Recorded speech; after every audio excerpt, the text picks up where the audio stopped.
ఎక్కడ పట్టినా క్రైస్తవుల మీద దాడులు జరుగుతున్నాయి, జరుగుతున్నాయి. ఇంకా చెప్పాలంటే ఇప్పుడు మీడియా వచ్చింది, సెల్ ఫోన్ వచ్చింది కాబట్టి వీళ్ళ దుర్మార్గాలని ఎక్కడికక్కడ బయట కనబడుతున్నాయి. కానీ ఇంతకుముందు ఇంకా ఎక్కువ చేశారు. అప్పుడు ఇంత హడావిడి లేదు. ఇప్పుడు మీడియా ఉన్నా కూడా దొంగ మీడియా చూపించదులే. దొంగ మీడియా ఉంది. మీడియాలో 2 రకాలు ఉంది. యథార్థమైన మీడియా ఉంది, దొంగ మీడియా ఉంది. దొంగ మీడియా ఫేక్ న్యూస్ ప్రచారం చేసే మీడియా. వాళ్ళకి వేరే వాళ్ళకి ఏ చిన్న గీత పడినా సరే దాన్ని 30 సార్లు వేసేసి తిరగదీసి వేస్తుంటాడు. క్రైస్తవుల మీద అతి కిరాతకమైన దాడులు దుర్మార్గంగా జరుగుతుంటే అదేడు చర్చిల్లోకి వెళ్ళి జరిగే ప్రసంగాలు ఆపి, వీధి సువార్తలు ఆపి, కూటాలు ఆపి, చర్చిల్ని కూల్చి, సేవకుల్ని కొట్టి, విశ్వాసుల్ని కొట్టి, భయభ్రాంతులకు గురి చేసి, గుంపులుగా పడి దొమ్మి చేసి, ఇంత చేస్తే ఈ దొంగ మీడియా ఒక్క దానిలో కూడా న్యూస్ రాదు. దొంగలు కదా, రాదు. అదే ఏదన్నా వేరే ఇష్యూ చిన్నది వేరే మతాలకు సంబంధించిన రాని తిప్పించి మళ్ళించి. అందుకే దేవుడు ఏం చేశాడంటే ఇది ఎటుగూడి దొంగ మీడియా రాని యూట్యూబ్ ఓపెన్ చేశాడు. ఏం ఓపెన్ చేశాడు? ఈ దొంగ మీడియాలో 8 ఛానళ్ళు 10 ఛానళ్ళు అయితే ఒక్కొక్కడికి 100, 200, 300 ఛానళ్ళు పెట్టుకుంటా ఎట్టండే పెట్టి ఇలా బతుకులన్నీ చూపించండి అని అవకాశం ఇచ్చాడు. దేవునికి స్తోత్రం.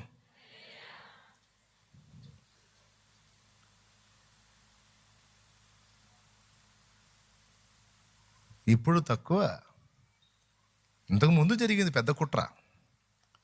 ఇప్పుడు ఎక్కడ కదిలినా సరే వెంటనే బయటకు వస్తుంది. పెద్ద దుర్మార్గాలు చేశారు, అవి బయటికి రాలా. అయినా చింత లేదు. ఎందుకు చింత లేదు? వాళ్ళు ఎవరిని కదిలిస్తున్నారు? చిట్టెలకు పోయి ఎవరు మీసాలు లాగుతుంది? చిట్టెలకు పోయి ఎవరు మీసాలు లాగుతుందండి? సింహం అట్లుంది ప్రశాంతంగా. ఇది పోయి చిట్టెలకు పోయి దాన్ని మీసాలు లాగుతుంటే ఎట్లా? పోరా పక్కకు అంటది, ఉండ్రా అంటది.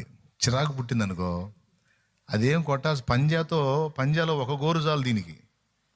పంజా మొత్తం వేస్ట్. ఎందుకంటే ఇది మొత్తం కలిపి దాని పంజా అంత ఉండదు. యూదా గోత్రపు సింహమాయన.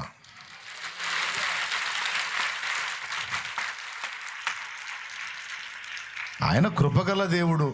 పోనీలే, నా బిడ్డలకు తెలియదు, తెలిసినప్పుడు వాళ్ళేం మారతారు. ఒకప్పుడు సౌలు తెలియక ద్వేషించాడు, తర్వాత నేను దర్శించినప్పుడు మారి అతడే సేవకుడయ్యాడు కదా. అలాగే నా బిడ్డలు, వాళ్ళు కూడా నా బిడ్డలు తెలియక ద్వేషిస్తున్నారు. చిన్నపిల్లలు పోనీ తెలుసుకుంటారులే అని మనకేం చెప్తున్నాడు? ఓర్చుకోండి నాన్న, మారతారులే, ఓర్చుకోండి. నేను మీకు తెలుసా, 2 సార్లు మొన్న ఒక పొరపాటు ప్రార్థన చేశా. 2 సార్లు మాట్లాడాడు దేవుడు. వాళ్ళు నాశనం అవ్వాలని 2 సార్లు ప్రార్థన చేశా. ఇన్ని సంవత్సరాలు చేయలే. మొన్నెందుకు ఒక విషయంలో బాగా కడుపులో మండి 2 సార్లు చేశా, నాశనం అయిపోవాలి ప్రభువా అని. 2 సార్లు ప్రార్థన చేస్తే అదే రోజు సాయంత్రం 2 సార్లు మాట్లాడాడు. వీడికి ఒకసారి మాట్లాడితే ఆందని. వారి నాశనమును కోరవద్దు, వారి రక్షణను కోరి ప్రార్థించు అన్నాడు.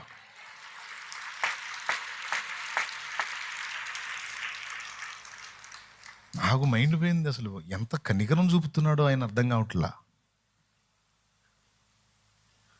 వాళ్ళ నాశనాన్ని కోరవద్దు నా కుమారుడా, వాళ్ళ మార్పు కోరి ప్రార్థించు, అంతేకాని వాళ్ళ నాశనాన్ని కోరితే ఎట్లా? తప్పు కదా అది. నశింపజేయటానికి కాదు, నశించిన దాన్ని వెతికి రక్షించడానికి కదా నేను వచ్చింది. అట్లా అడగొద్దు అన్నాడు. ఇంక అప్పటి నుంచి ఆ ప్రార్థన మానేసా. లేకపోతే పొద్దున్నే లేచి శాపాలు పెడతా ఉండేవాడిని, అట్ట పోవాలి ఇట్ట పోవాలి. దేవునికి స్తోత్రం, హల్లెలూయా. అది మానేసి ప్రభు వాళ్ళని దర్శించునైనా సౌలుని పౌలుగా మార్చావు. నేను కూడా నా గురించే మాట్లాడాడు. ఒకప్పుడు నువ్వు ద్వేషించావు కదరా, మరి నువ్వు వేరే మతంలో ఉండి నన్ను ద్వేషించినప్పుడు మరి నా బిడ్డలు ఎవరైనా నీ నాశనం కోసం ప్రార్థన చేస్తే నువ్వు పోయేవాడివిగా. కాబట్టి నాశనమును కోరకు నా కుమారుడు, ఒకప్పుడు నువ్వు కూడా నన్ను ద్వేషించిన వాళ్ళలో ఉన్నావు, ఇప్పుడు నువ్వు మారి నా సాక్షి అయ్యావు కదా, ఇప్పుడు ద్వేషించే నా పిల్లలు తర్వాత వాళ్ళు మారి సాక్షులు అవుతారయ్యా. వాళ్ళని నా వాళ్ళ నాశనాన్ని కోరొద్దు, వాళ్ళు తెలియని పిల్లల వల్లే ఉన్నారు, పసిబిడ్డల వల్లే ఉన్నారు అని కనికరం, ఆయన కనికరంతో మాట్లాడితే బాధపడ్డ, క్షమించాయా. ఆవేశం వచ్చింది నాయన, మరి అదే కదా తగ్గించుకోమని చెబుతున్నాను నేను. సరేలే ప్రభా అని ఆ రోజు నుంచి మానేసి ఆ ప్రార్థన మానేసి. దేవునికి స్తోత్రం కలుగును గాక. గట్టిగా చెప్పండి బిడ్డలారా.